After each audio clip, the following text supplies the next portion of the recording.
about violence for real and you see it, it's like it's one of the scariest, most crazy things you've ever seen in your life. And people want to, smoke and fight this. And man, when you see somebody get smoked, when you really understand the ramifications of like this kind of thing, man, I beat up my own father. I beat my father's ass as a grown man because he was a drunk.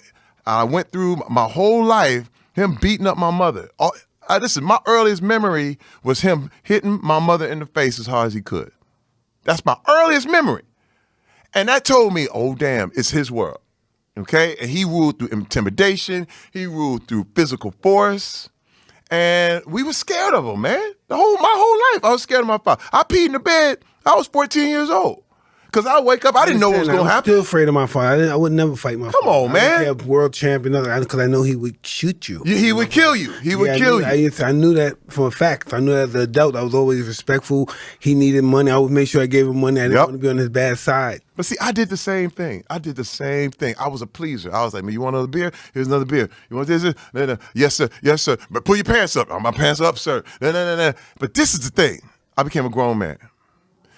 And I said, look, I'm going to bring my family home. I'm going to bring my kids home for Christmas. I'd played in the NFL. I had done this thing. I said, listen, I'm going to bring my kids home for Christmas. I said, please, just don't act up. Just please. My kids have never seen it. My kids have never seen nothing crazy. Man, I bring them home. I'm out there hanging out with my wife and my kids. I'm hanging out with my wife. We about to go out. My kids are left at my home. Man, I get a call from my aunt. Oh, my God. He hit your mama in the face. He knocked her tooth sideways. He knocked her tooth loose. I said, what? Are you kidding me? Like, I spent my whole life trying to keep my kids out of this. And all of a sudden, I bring you home one time. I just ask you promise me you're not going to trip? And he just did that to show me he could do whatever he wanted to do. I said, take the kids to the aunt's house. I dropped my wife off at the aunt's house. I drove to the house. I went home. He was still there. I said, man, it's me and you. And I beat his ass for hours. Now, Mike, let me tell you something. What blew me away, though, I thought I would feel some satisfaction from that.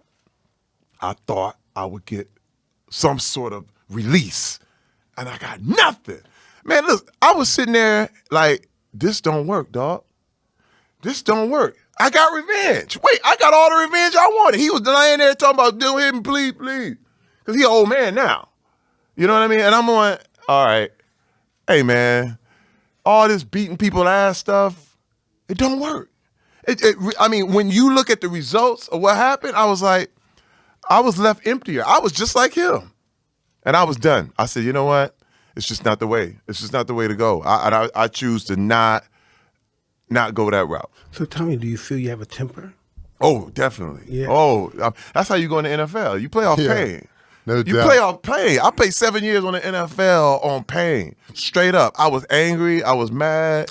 And that's how allow you to put your head into anything. Me too. I did that with boxing. But when was tricky. Then I finished boxing. That doesn't work in the real world. It doesn't. No, that stuff doesn't work in the real world. Being tough doesn't work in the real world. You gotta be smart. Homie, it's like the military. Oh, it's like the military. You know, imagine when you're in a war zone. Yeah. You know, Mike, I know vicariously your experience. You know what I mean? I didn't live it, but I know the people I understand you because I feel your pain. I feel a lot of what you came up in. And I understand how you became the best boxer who ever lived. I definitely understand it. But that shit don't work in the real world. No, not a little bit. Man, wait, first of all, I had so many things, man. I would yell. And this, I never hit my wife, never did anything like that. But man, I yell the hell out of her. Like, I would create such a scene that was like, man, this dude. And now look, my wife has seen me throw people over her head. But then she was the one who told me, Terry, listen, we gonna lose everything. We gonna lose everything. I had a hairpin trigger. What you say, nigga? What you say? You know what I mean? That's all it took. And all of a sudden, I was snapping. And dude, Listen, can I tell you something to you? I'm glad Talk you to didn't me. reach that level yet. See, I was that guy tripping, hitting people because they fucking with me too much for autographs. I fucking knock them out, or something, I break their fucking jaw.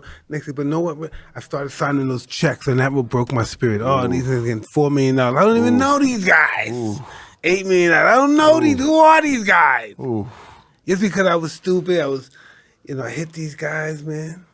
I had also, I was I had Pepsi Cola commercials and all that stuff, man. Right. Now I became one of those crazy guys that scared of me and stuff. You know, so Right. you can't do that. You got to be cool with that. You got Listen. to control your temper because they'll freak out. Those people in Hollywood, that's